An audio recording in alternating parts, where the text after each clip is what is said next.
Olá pessoal, sou o Fleck Thaís do canal Historiando a Verdade. Antes de começar, deixa o like, porque o like é muito importante para a acessão do conteúdo da plataforma do YouTube. E eu vou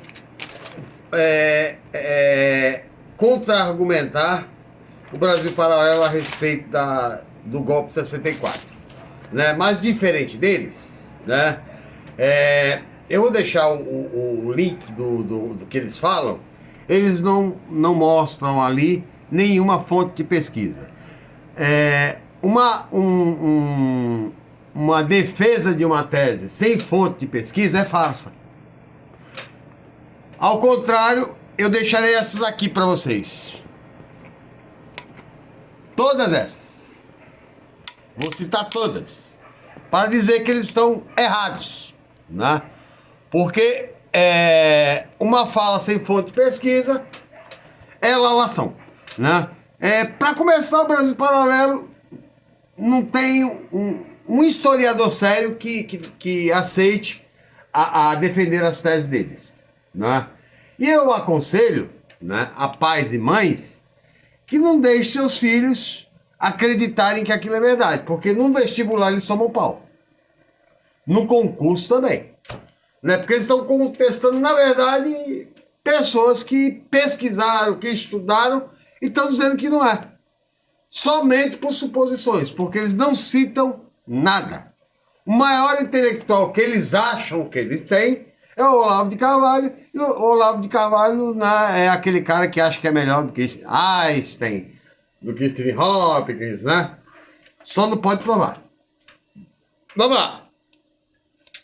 Primeiro eles chamam o golpe militar de revolução. No conceito de Norberto Bobbio, sobre revolução e golpe, revolução é aquilo que parte de baixo do povo, das camadas sociais, pela indignação e transformam o Estado na sua ordem econômica e política. Um exemplo, Revolução Russa, Francesa. Golpe vem de cima para baixo, para manter o Estado como está, né? E se tem conservador no meio, é claro que é golpe, né? Vamos lá. Ele começa dizendo, né, que a revolução, né, que o golpe de 64 defendia os conceitos de liberdade nos Estados Unidos. Qual era o conceito de liberdade dos Estados Unidos? Estava vigente naquele momento a lei de Jim Crow. Negro em bairro de negro, branco em bairro de branco, escola de negro, escola de branco, bairro de negro, bairro de branco, bairro de negro. No ônibus, se um branco entrasse, negro, tinha que se levantar, negro não votava, não podia casar com branco, né? Negro era cidadão de segunda classe, né? E para que se chegasse a conquista da 15ª emenda, muita gente morreu, né? Inclusive os prêmios Nobel da Paz e etc, etc. Essa era a liberdade que eles também queriam levar para o Vietnã, né? A liberdade, né, que também era baseada numa extrema desigualdade social que perdura até os dias de hoje. Para você ter uma ideia, é um país que tem 23 trilhões de orçamento, mas tem 34% de negros analfabetos. A Cuba comunista tem 2% de analfabetismo. Veja só como eles são tão democráticos. Eles são democráticos ao ponto de negar o direito à educação. Vamos lá. Aí ele diz que o socialismo nunca chegou ao comunismo. Claro que nunca chegou, né? Não se pode fazer uma revolução socialista. Aliás, o socialismo ele demora muito tempo, né, para desapropriar meios de produção. Ele veio depois da luta de classes, né, a desapropriação dos meios de produção, né, para depois de, por exemplo, a China pretende, no último plano que a China anunciou, né, que quer chegar ao aniversário da Revolução Chinesa de Mao Tse-tung, né, com a população chinesa vivendo em nível de classe média, toda ela, né? É o grande medo dos países europeus. Por quê? Porque o mundo vai estar olhando para lá, mas porque lá é melhor e aqui é tão ruim, né? Vamos lá.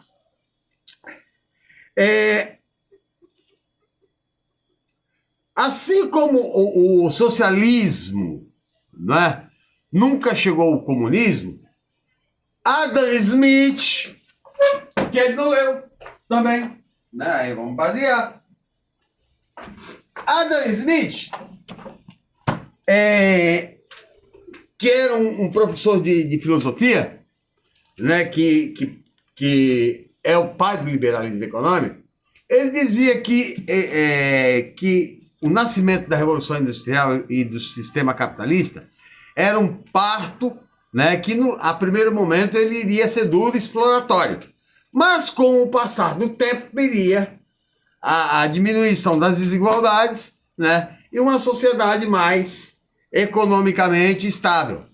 Né? Mas Thomas Piketty, que ele não leu, ele não sabe. E ele é doutor, hein? Thomas Piketty publicou esse livro que não foi contestado nem pelos economistas ortodoxos, neoliberais, né? O Capital é um livro que ele pesquisa documentos de 30 países europeus, né, a respeito das questões econômicas e chega à conclusão: desde o nascimento da Revolução Industrial, as desigualdades sempre aumentam, nunca diminuem. E ninguém contestou. Vamos lá.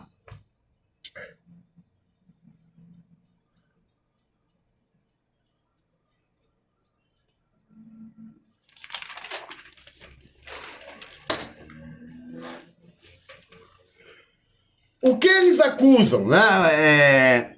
Primeiro, é bom se dizer que general, que exército, não defende pátria, né? O exército brasileiro é marcado por matar mais brasileiro pobre do que matar estrangeiros, né? E ele é uma força auxiliar da burguesia. Não adianta, eles fazem o que a burguesia manda, não é? Então eles estão defendendo pátria. O que assusta a classe média reacionária, né? Que ele fala que o povo vai para a rua. Não. Naquela época, João Goulart tinha 70% de aprovação. Porque ele estava fazendo, né, levando conquistas sociais e tinha as propostas que assustavam os reacionários era o quê? Esse cara assustava. Paulo Freire. Pedagogia do oprimido. Por quê? Paulo Freire era considerado subversivo. Por quê? A educação de Paulo Freire leva o ser humano ao pensamento crítico e reflexivo. E através do pensamento crítico e reflexivo, ele não é um ser alienado que, né, se submete à exploração da burguesia e de sua vassala, a classe média reacionária. Né?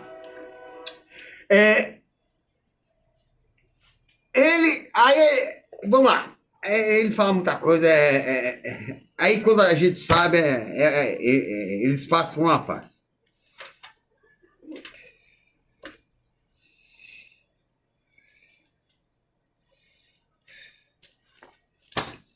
Eu vou deixar várias matérias, né, daquela época, a aprovação que tinha João Goulart, né?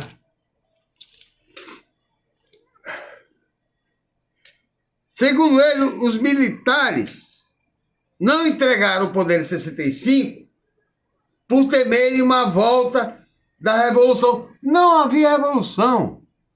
João Goulart era um estancieiro, né? O que ele propôs era educação de qualidade para todos, né? Reforma agrária, que é a justiça social, né? Que ameaçou os ruralistas, né?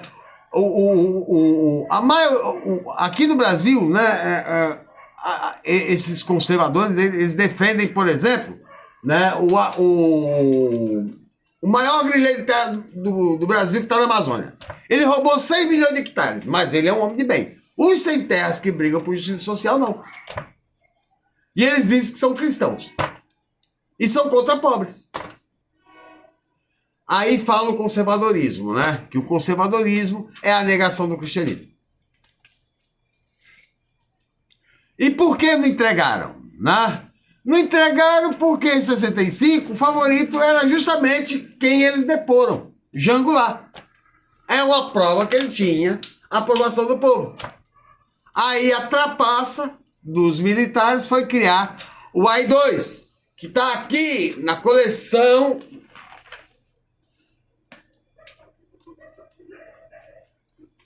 de 5 volumes do Hélio Gaspari, né? Que chamam-se A Ditadura Envergonhada, A Ditadura Escancarada, A Ditadura Derrotada, A Ditadura Encurralada e A Ditadura Acabada. A ditadura envergonhada por quê? Porque eles tiveram que criar o ato institucional número 2. Por quê? O golpe deles não se sustentava. Porque quem queria a derrubada do Jango era a classe média reacionária. Por quê? Porque a educação leva a classe trabalhadora ao equilíbrio intelectual deles e a ameaça confortável dos grandes empregos que eles possuíam, né? A classe média odeia pobres, né? Quem diz isso? Quem diz isso não é uma lalação dele. Quem diz isso é o professor Gessé Souza. A classe média no espelho. Ele não leu, eu li, né? A classe média, ela usa... Por exemplo, quando ela saiu na rua para pedir combate à corrupção contra a Dilma, na verdade ela está cagando e andando para a corrupção. Vocês viram ela sair quando Michel Temer foi acusado de formação de quadrilha e lavagem de dinheiro? Não. Contra o Bolsonaro? Não. Por quê? Porque a classe média, o intuito era derrubar um governo que estava levando pobre à universidade. Pobre estava indo à Disney, andando de avião, estava incomodando a classe média. Eles não defendem a ascensão social da classe trabalhadora, né? Então ele não leu a coleção, né? Vai ficando um pensamento fútil, sem base.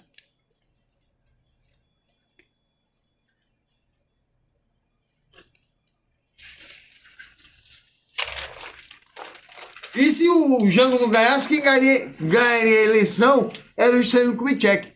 Olha que pilantragem, né? Eles não deixaram, né, proibida a eleição, porque Jango ia ganhar, e deixaram os governadores. Como ganhou a maioria de oposição a eles, eles criaram o ato institucional número 3 e caçaram os governadores que eram de oposição. E passaram, a partir daquele momento, a intervir nos estados. Os governadores eram nomeados e nomeavam prefeitos de cidades estratégicas. A ameaça do comunismo, aí tem que pensar, porque que eles enganam. Como Cuba poderia trazer comunismo para o Brasil a 150 quilômetros do maior império do mundo? Que chance teria Cuba? Tanto que forças de auxílio tinha dos Estados Unidos nos portos brasileiros. Agentes infiltrados do comunismo é uma mentira. Tinha agentes do FBI, agentes da CIA, como eles fizeram em vários países do mundo. Vamos lá, vamos continuar, porque é muita farsa.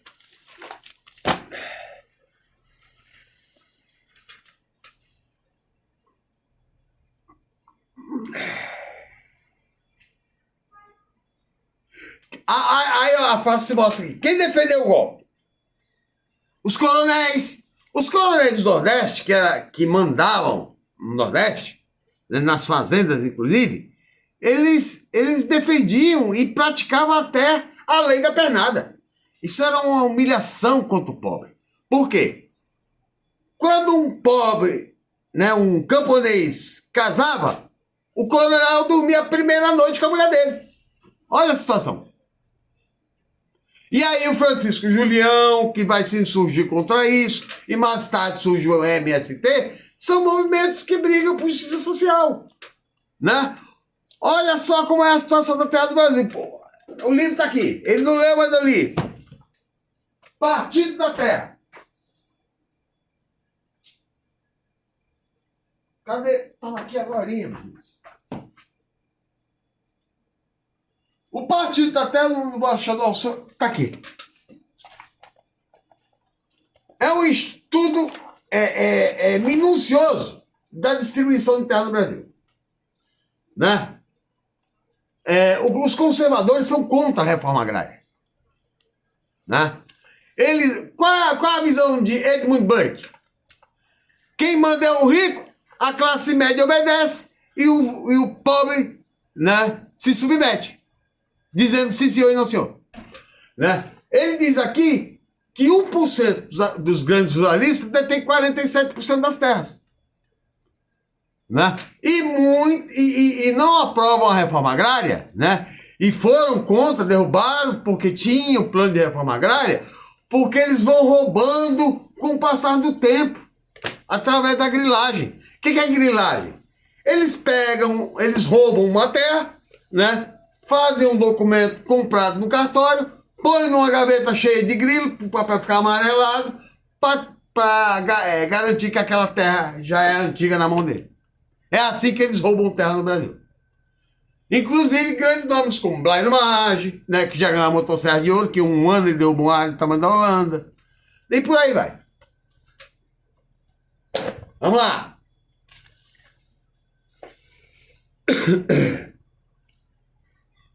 Coronéis latifundiários, conservadores, claro. Conservadores, Edmund Burke não defende conquistas sociais para ninguém, porque Edmund Burke, ele alega que a pobreza ou a miséria é fruto da preguiça. Mas Jesus diz que é injustiça social. Que a riqueza vem através do trabalho. Jesus diz que vem através da exploração. A mesma coisa que Marx diz. Né? Eu desafio um cara desse, ele nem leu, ele se chama de conservador, mas não lê Edmund Burke. Ele nem sabe o que ele é. Vamos lá.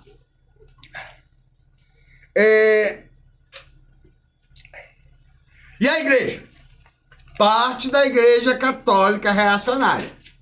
Né? Aliás, a igreja dos luteranos apoiou Hitler, o Papa Pio XI apoiou a ascensão de Mussolini, né? E depois, covardemente, o Van Mises, né? Ludwig von Mises, saudou a chegada de Mussolini. Mas quem livrou, né, a Europa foi a União Soviética.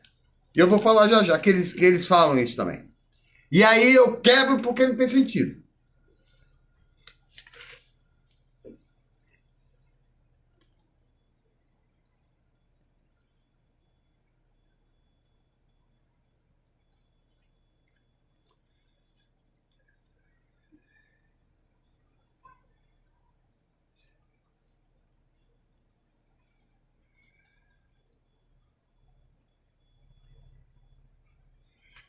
Aí ele volta a dizer, né, que os conservadores defendiam o mundo livre. O mundo livre dos conservadores foi a escravidão que eles controlaram nos Estados Unidos, a escravidão que eles controlaram no Brasil.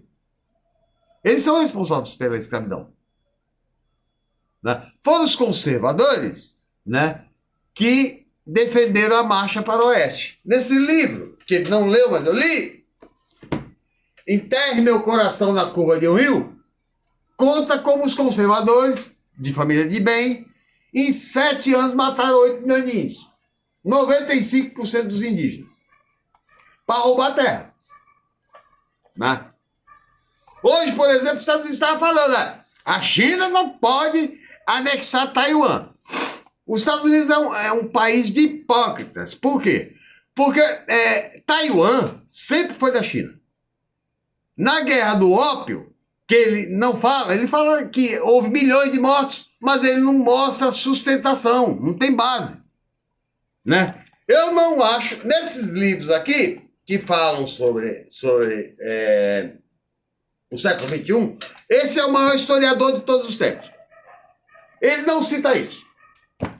Portanto, a lalação dele não tem autoridade moral maior do que a de Eric Hobsbawm.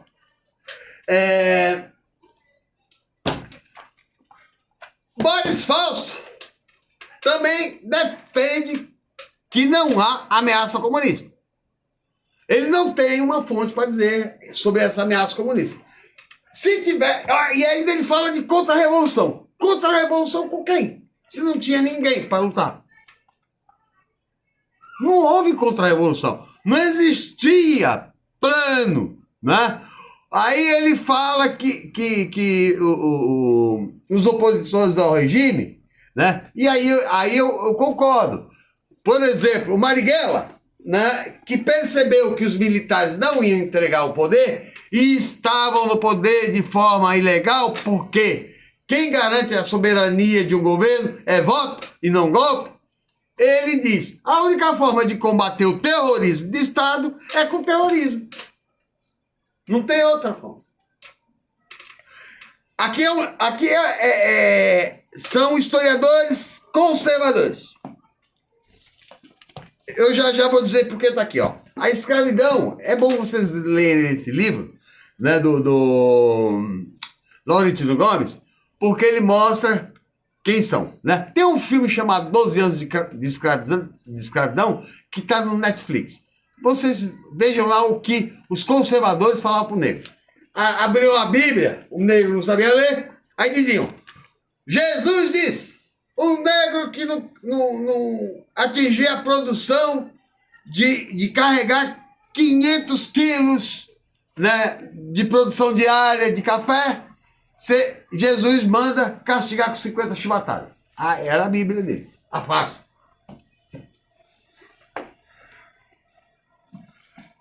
Vamos lá.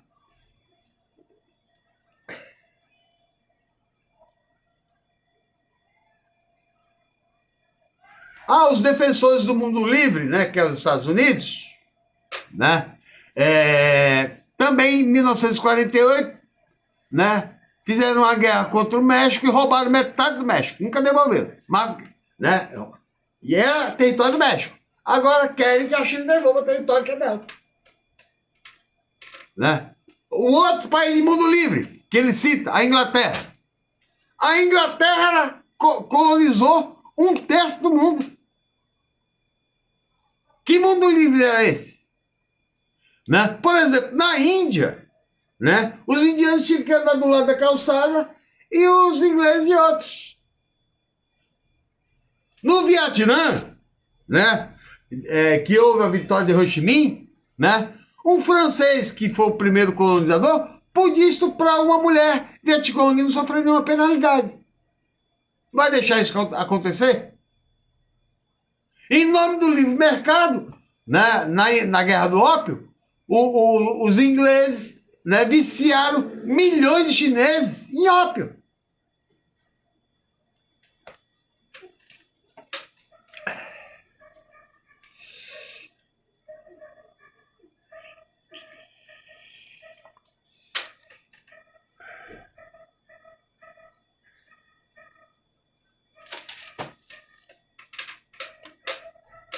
Aí eles falam que o comunismo já era uma ideia que tentavam dar golpe há 40 anos. Mentira! A fundação do PCB, na verdade, lutou nos anos 20 e a pressão foi aumentando e graças a essa pressão Getúlio Vargas criou o Ministério do Trabalho, Carteira de Trabalho, Previdência e etc, etc. Não veio de graça. E esses conservadores não defenderam. Né? Aliás, eles só defendem desigualdade.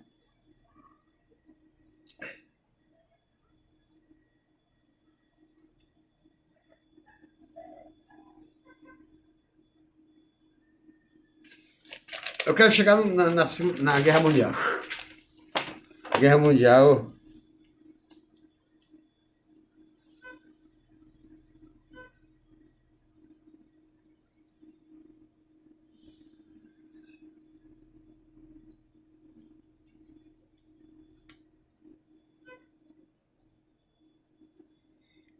Aí ele fala que se justifica a revolução porque eles tinham que deter o avanço do comunismo. Meu Deus do céu, naquela época os Estados Unidos já tinham implantado ditadura em todo lugar. Quem é Cuba? Que tá Cuba é uma ilha das milhões. Está a 150 quilômetros, o maior império do mundo, tem 10 mil ogivas nucleares. Que chance tem Cuba de ameaçar o comunismo? Essa farsa sempre foi usada para derrubar regimes que a classe média reacionária não aceita. Por exemplo, Getúlio Vargas caiu porque nacionalizou o petróleo. A elite queria só para ela. Gessé Souza contra na elite do atrás. Porque eles acham que só eles têm direito. A classe média reagiu porque Getúlio Vargas já desde 54 deu menos de 100%. E as empregadas domésticas passaram a ganhar mais. Elas não achavam que empregada doméstica deveria ganhar tanto dinheiro. Porque empregada doméstica era lixo e até hoje é lixo. Um exemplo. Aquele casal que voltou da Itália, que passou o primeiro caso de coronavírus para uma mulher negra de uma comunidade, eles foram imorais, porque eles estavam contaminados e chamaram a mulher para trabalhar. Eles tinham como se proteger, ela não, ela morreu e eles permaneceram vivos. Né? Isso é falta é um total desprezo à própria empregada. Porque o Covid contamina. Eles sabiam dos riscos e deixaram ela morrer. Vamos lá.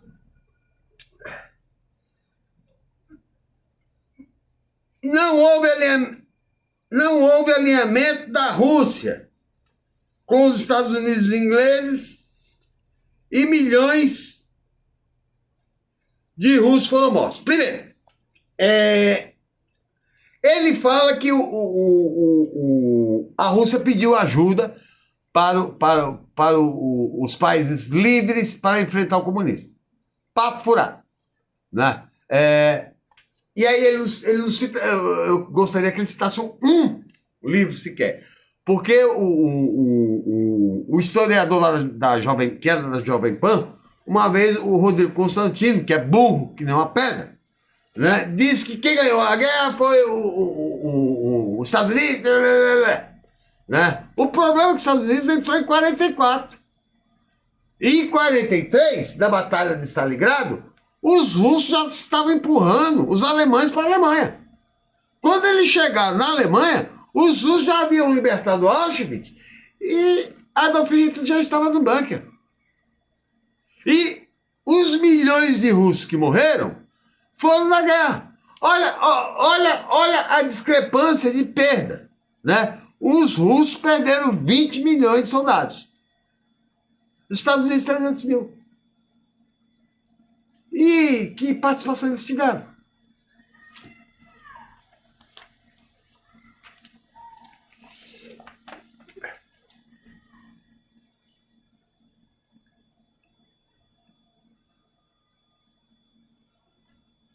Aí ele cita que houve milhões de mortes de fome, né, de assassinatos.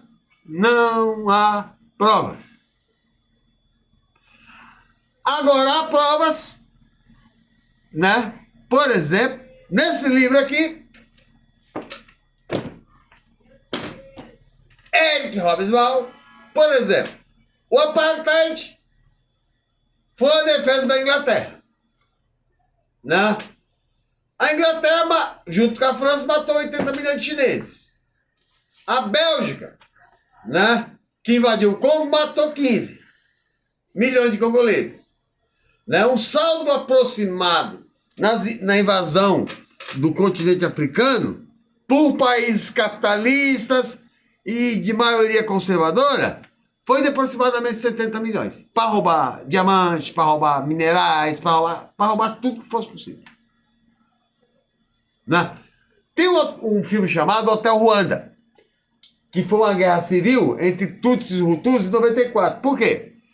Porque a invasão inglesa a Ruanda, né, usou como mão de obra de trabalho menos pesado os Tutsis, que eram uns negros com uma pele mais clara, de nariz afinadinho, e os Hutus, né, que eram a maioria, classificaram eles como participantes da colonização de Ruanda. né? E em 1994, eles se armaram de facão. E em um mês mataram 1 milhão de tutsis no facão. E o mundo, né, que leva a liberdade, Estados Unidos, deixa lá. Se tivesse petróleo, talvez teria invadido. Né? Quem interviu, né, foi uma pressão internacional que obrigou a ONU a entrar. Né? Mas o estrago já havia sido feito. Aí ele compara conservadorismo e comunismo. Eu vou falar de novo, né? Porque é bom falar para ficar guardado na cabeça, né? Que conservadorismo é um método de manter a ordem social que encontra. Qual é a ordem social hoje? Um país miserável, com um monte de pastor que rouba em nome de Jesus. É isso que eles querem deixar. Né? Ontem a Damares, eu acho que já falei aqui, né, chamou a polícia porque o professor estava falando sobre o comunismo na sala de aula. Ué, não pode? A cátedra é livre, tem que falar só o que ela quer. Que especialista em educação ela é? Segundo ela é mestre em Bíblia, mas não tem formação em Bíblia. Né? Ela é a que viu Jesus no pé da goiabeira, mas não tirou uma foto, né? A gente não sabe. E aí depois eu parei de ler, né? Porque defender, né, uma ditadura como golpe, aliás, como revolução, né, é prova ou de que realmente não conhece nada, né? E o conservadorismo, né, os conservadores, né, eles são conhecidos pela negação ao conhecimento. Né? Então, geralmente, eles, para combater quem tem conhecimento, eles agem com força bruta historicamente. O Mussolini derrubou o governo com a marcha dos camisas negras. De que forma? Usando a violência. Hitler, usando a violência. Né? A ditadura militar usou de que forma? Canhão para combater civil. Né? Se essa classe média reacionária, junto com esses empresários, porque o empresário também tinha medo, né, da educação freiriana, que através da praxis, né, da reflexão e etc, etc, ele visa o quê? Um homem que reflete. Um homem que reflete para o empresariado é perigoso. David Harvey já diz isso, na página 163, que desde o princípio da Revolução Industrial, os burgueses eram contra a formação de disciplinas humanas. Por quê? Elas garantem um pensamento mais aguçado. Né? E os militares fizeram a mesma coisa. O que eles fizeram? Né? Eles sabotaram todo o país, porque eles tiraram filosofia, sociologia da grade curricular, porque são disciplinas que ensinam a refletir, juntaram-se história e geografia, ciências sociais. Né? E qual foi o resultado da educação deles? Porque para eles, Paulo Freire era perigoso. Aí Paulo Freire saiu daqui e foi dar aula em Harvard, Princeton, né? Porque lá ele não é. Né? Todos os grandes intelectuais brasileiros eram comunistas. Porque leram. Eles não leem. Né? Quando eu estou com muito... Tem um bolsominion conservador de direita, que não sabe nem o que é direita, né? Ah, comunista, vai para Cuba. Eu falo, defina o que é comunismo. Ele não volta mais, porque ele não sabe. Geralmente alguém vomitou no ouvido dele e ele regurgita como um camelo nas redes sociais. Não tem compromisso, né? E toda pessoa que tenta ensinar, como Paulo Freire, né, é condenada pelos conservadores. Isso é na Grécia Antiga, por exemplo. Sócrates ensinava pela metodologia da maêutica socrática, que levava o passeio peripatético no conhecimento, que construía, o aluno construía seu próprio conhecimento. Quando os seus discípulos começaram a questionar a autoridade dos governantes do Estado, Sócrates foi chamado de subversivo. Subversivo é um cara que que tenta fazer justiça, subverter a ordem de exploração. E aí, ele teve dois caminhos. Ou negar que aquele conhecimento era conhecimento prejudicial ao povo, ou ele tinha que tomar cicuta. Ele morreu para defender a verdade dele. Jesus, quando falou que ninguém vai a Deus senão pela fé, estava condenado a sentença de morte, porque ele está quebrando o monopólio econômico de Caifás. Né? Então tinha que morrer. Eu desafio, eu espero que alguém um dia, se alguém um dia me provar, né? Por exemplo, que existe uma semelhança entre conservador, porque eu li Edmund Burke, né? E li toda a Bíblia, né? Principalmente o Novo Testamento. Se alguém me provar que existe alguma semelhança, eu me transformo em conservador. Ao contrário, conservador geralmente, né? Ele é desprovido de conhecimento. Pergunta se o Leonardo Boff, que é doutor em teologia e filosofia, se ele é conservador. Não, porque ele leu. Né? Os caras vêm sem base nenhuma. Como a gente vai garantir alguma coisa ali? Né? O autor mais importante deles é o Leandro Narlock. Leandro Narlock, por exemplo, disse que zumbi vivia na Idade Média. Ele morreu em 1564. Era a Idade Moderna. Ele nem sabe. Que Lampião andava de carro. Como? No meio da caatinga. Né? Que Che Guevara era o assassino. Mas ele não cita fontes. Quando cita, 40 cadernos de Che Guevara. Né? Aí o cara tem que procurar ler um zilhão de páginas para tentar achar o que ele falou. Geralmente ele olha para aquela montoeira de livros e se baseia naquilo. Mas não leu nenhum.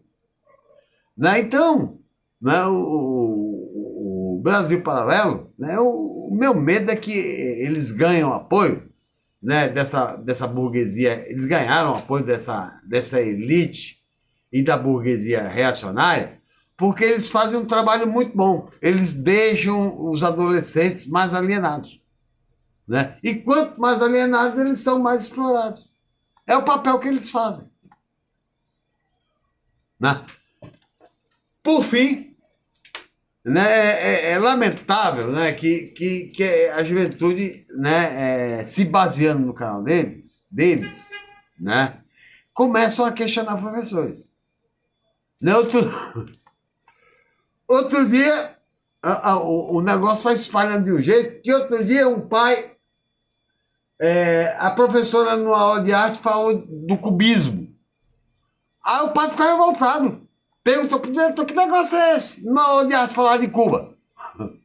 Cubismo e Cuba. Ele nem sabe.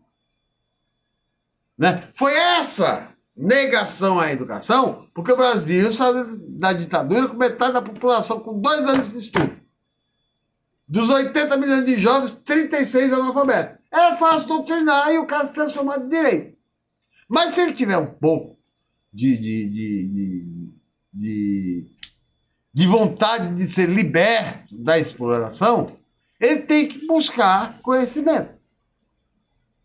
Porque a direita é uma ideologia que defende a concentração de riqueza material. Vocês não estão vendo? Conservadorismo tem valor à vida humana. Veja o caso daquela advogada Janaína Pascoal. Né? O padre Júlio Lancelot está dando comida para dependente químico. Né? Porque eles são seres humanos. Jesus também faria isso.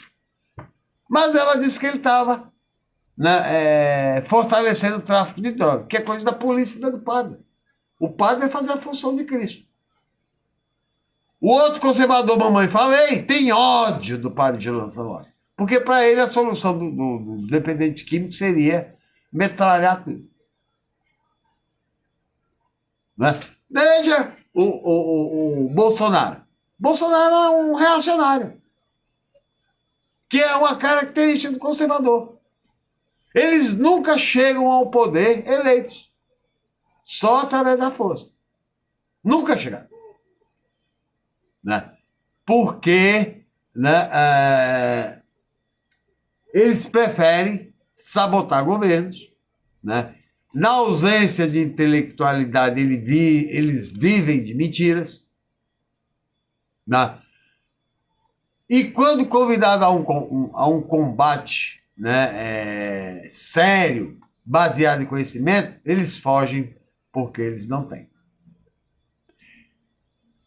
Eu estou esperando, eu quero esperar o ano que vem o que o Bolsonaro vai fazer diante de, se for para o segundo turno com o Lula.